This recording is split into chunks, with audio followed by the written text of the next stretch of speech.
Gisèle Pelicot, dont le nom est désormais synonyme de résilience, continue de porter la voix des victimes avec son ouvrage et la joie de vivre. Après une rencontre marquante avec la reine Camilla à Londres, la question demeure: jusqu'où s'étendra son influence? Gisèle Pelicot est plus qu'une simple figure associée à un des plus horribles dossiers criminels de la décennie. Elle est devenue un symbole de courage face à l'indicible. Dans son livre, paru le 17 février dernier aux éditions Flammarion, elle aborde l'horreur des viols subis à Mazan où son mari l'a droguée et livrée à des inconnus. Mais l'ouvrage va au-delà de ce récit tragique en révélant aussi son cheminement vers la reconstruction. Son livre, un véritable monument de la littérature de témoignage, s'impose rapidement. En à peine une semaine, il atteint les sommets des ventes. Avec un tirage initial de 150 000 exemplaires en France et plus de 63 000 ventes déjà enregistrées, Flammarion a dû organiser des réimpressions en urgence pour répondre à la demande. Traduit en 22 langues, le récit de Gisèle résonne désormais à l'échelle mondiale, touchant particulièrement le public en Allemagne et au Royaume-Uni. Son succès fulgurant témoigne de l'impact de son message sur la lutte contre les violences faites aux femmes. Le lundi 23 février, une rencontre inoubliable a eu lieu. Gisèle Pelicot a été reçue à Clarence House par la reine Camilla, connue pour son engagement contre les violences sexuelles. Cette rencontre a été perçue comme un moment d'une profonde sororité, marquant les esprits par la dignité de Gisèle.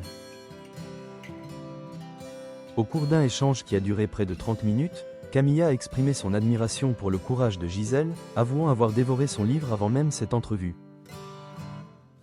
Ce moment n'était pas le fruit du hasard, car lors d'une apparition dans l'émission Quotidien, Gisèle avait partagé avoir reçu une lettre de la reine, à laquelle elle avait répondu en lui envoyant un exemplaire dédicacé de son ouvrage. Alors que la royauté britannique honore Gisèle Pelicot, la question de son accueil par le couple présidentiel français se pose. Les admirateurs de Gisèle se demandent si elle sera reçue par Emmanuel et Brigitte Macron. Lors d'une séance de questions-réponses avec Le Parisien, il a été précisé qu'aucune rencontre avec d'autres personnalités importantes n'était prévue pour l'instant. De manière frappante, Gisèle a elle-même déclaré sur le plateau de Yann Barthès qu'elle n'avait eu aucun contact avec Emmanuel ou Brigitte Macron depuis la fin de son procès. Ce contraste entre la reconnaissance internationale, illustrée par Londres, et le silence relatif des autorités françaises soulève de nombreuses interrogations. Pour Gisèle Pelicot, la notoriété n'est pas une fin en soi. Chaque apparition et chaque lecture de son livre constitue une contribution à la lutte contre la soumission chimique et les violences domestiques. Bien qu'aucune rencontre avec des personnalités connues ne soit en vue, l'impact de son message continue de croître. Elle démontre qu'il est possible de retrouver la joie de vivre, même après avoir traversé des épreuves inimaginables. Son message universel, qui relie Mazan à Londres, transforme une victime en une figure emblématique de l'émancipation féminine au XXIe siècle. Le parcours de Gisèle Pelicot incarne ainsi une lutte qui dépasse les frontières et les générations. En devenant la voix des sans-voix, elle inspire de nombreuses personnes à travers le monde à se lever contre les injustices. L'importance de son œuvre réside non seulement dans son récit personnel, mais aussi dans la lumière qu'elle jette sur des problématiques sociétales cruciales.